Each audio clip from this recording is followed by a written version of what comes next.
Imagine this, Eberechi Eze in an Arsenal shirt. For months, Tottenham looked set to sign him. The deal was practically agreed, the headlines were written. But then, right at the last moment, Arsenal stepped in and snatched him away from their North London rivals. A dramatic twist that not only strengthens Arsenal's squad, but also delivers a gut punch to Spurs. Now picture him lining up on the left wing alongside Bukayo Saka, Declan Rice, and Martin Odegaard. That's not just strengthening, that's frightening. Eze isn't just one of the best wingers in the Premier League, he's one of the best players in England, period. He glides past defenders with elegance, making the game look effortless. Just think back to the FA Cup final against Manchester City, where he tore them apart with his movement and composure. Arsenal already have a world-class right winger in Saka, but the lack of consistent production on the opposite flank has been a glaring issue. Eze could change that. If Mikel Arteta intends to continue with Kai Havertz and Gabriel Jesus as his main forwards, then goals and creativity from the wings become essential. A false nine system can work, but only if your wide players are reliable scorers and creators. For too long, Arsenal leaned heavily on Saka. In fact, before his injury in late 2024, 45% of Arsenal's attacks were coming from the right third of the pitch, according to Sky Sports. That imbalance isn't sustainable. But with Eze, balance finally returns. Now, let's talk about the bigger picture. Because signing Eberechi Eze isn't just about adding another winger, it's about unlocking the potential of a proper number 9.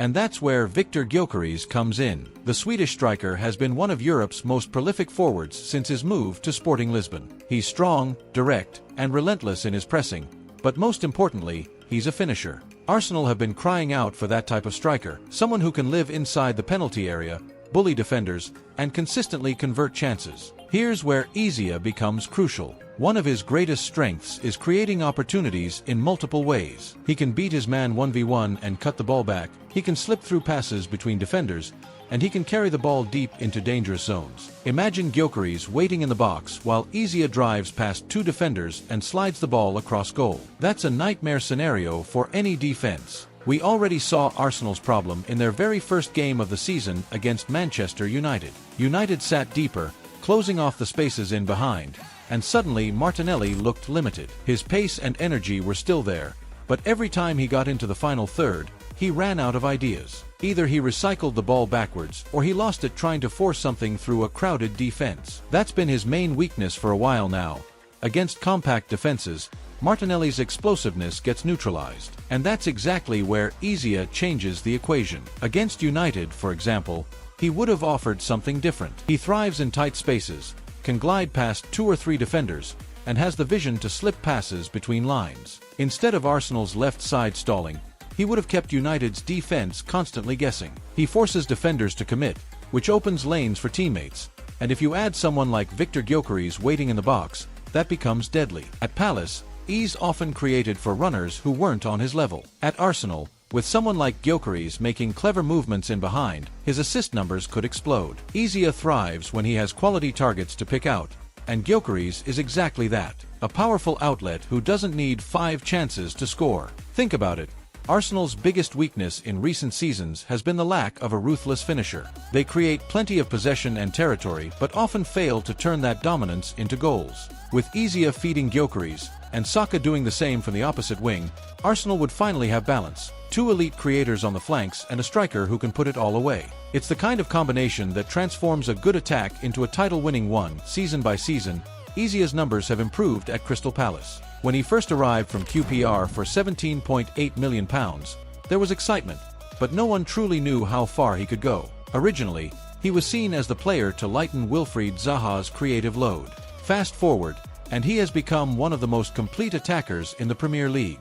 Injuries slowed his rise at times, but whenever fit, Eze has been sensational. The 2024-25 season was his best yet. 14 goals and 11 assists in all competitions, including a stunning FA Cup run where he scored in the 3rd round, the quarters, the semis, and again in the final, leading Palace to their first ever major trophy. That run etched his name into club history. Think about the pressure on his shoulders. Palace had just lost their talisman Zaha, his closest friend, yet Eze carried the team under Oliver Glasner's 3-4-3 system and dragged them to silverware. Since his arrival at Selhurst Park, only 6 midfielders in the Premier League have registered more combined goals and assists than him, and most of those players were at bigger clubs, with better teammates. That's what makes Eze's rise remarkable. His production came in a mid-table side that usually finished 11th or 12th. He was dragging an average team into relevance almost single-handedly. What sets him apart from Arsenal's current left options? Unlike Gabriel Martinelli, Eze doesn't just run fast in straight lines. Martinelli can look like Thierry Henry in transition,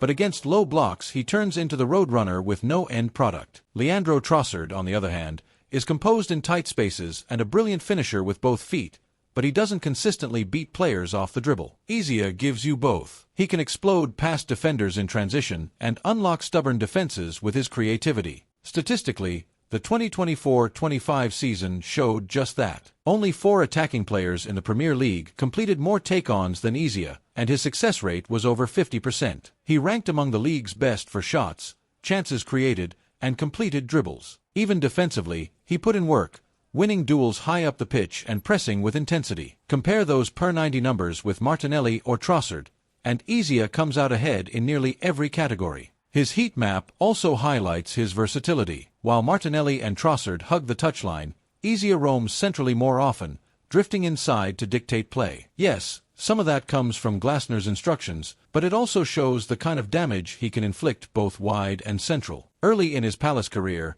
he thrived mostly in transition, carrying the ball into space. But over the years, he developed his ability to operate against compact defenses, dropping deep to receive possession and patiently breaking teams down. That evolution makes him perfect for Arsenal, a team that dominates possession and often faces packed low blocks. And he fits Arteta's philosophy perfectly. Back in 2023, Eze told The Athletic he wanted to play with freedom, but within structure. That's exactly how Arsenal function. A rigid tactical framework, but with room for individuals to improvise in the final third. Right now, only Saka consistently creates magic out of nothing. Odegaard is a phenomenal playmaker, but more of a connector than a solo match winner. Eze gives them another unpredictable weapon, someone who can tilt a game with one dribble, one strike, one moment of genius. You see, Eze was once part of the club's academy. As a kid, he dreamed of wearing the badge for real. But at 13, Arsenal released him. He cried for a week, devastated that his childhood dream had been ripped away. From there, he bounced around clubs like Reading and Millwall, often told he didn't want it badly enough. By 2016, he was close to giving up, preparing to work part-time at Tesco. Then came QPR. They offered him a trial, he took it, and never looked back. At QPR, after a short loan spell with Wickham, he established himself as their star playmaker. By 2020, he was their number 10 and the heartbeat of the side, earning a £17 million move to Crystal Palace. There, his growth continued despite a serious Achilles injury in 2021. He came back stronger, took the number 10 shirt, and alongside Mikel Arteta, formed one of the most exciting duos in English football. When Arteta departed in 2025, Eze didn't crumble, he thrived. He elevated his game, delivered Palace their first-ever trophy, and cemented his place as a Premier League star. Now feels like the perfect moment for him to step up again. Arsenal's left wing can be his to own for years. And unlike at Palace, he won't carry the creative load alone. Surrounded by players like Odegaard, Rice, and Saka, Eze could reach a level we haven't even seen yet. Defensively, Arsenal are already elite under Arteta. What they've been missing is another match winner. Too often, teams shut down Saka with double or triple marking, knowing no one else could consistently punish them. Havertz needs service. Jesus struggles with fitness. Martinelli runs hot and cold. Trossard lacks explosiveness. But Eze changes that dynamic entirely. With him, Arsenal suddenly have 2 wide players who can both beat defenders, score goals, and create chances on their own. That makes the absence of a traditional number 9 far less of a problem, much like Liverpool thrived with Roberto Firmino facilitating Sulla and Maine. Havertz isn't Firmino, but with Eze and Saka around him, his aerial ability and link-up play could finally become decisive. Eze isn't just another signing, he's the missing piece. A technically gifted, fearless winger who brings both artistry and end product. Arsenal have been building toward this moment for years. From being a club mocked as nearly men to becoming genuine contenders, this move signals that they're serious about taking the next step. And the fact that they hijacked him from Spurs at the last second? That's just the cherry on top. Sarah's got a second opportunity, it's Eze! And it's all too easy! Crystal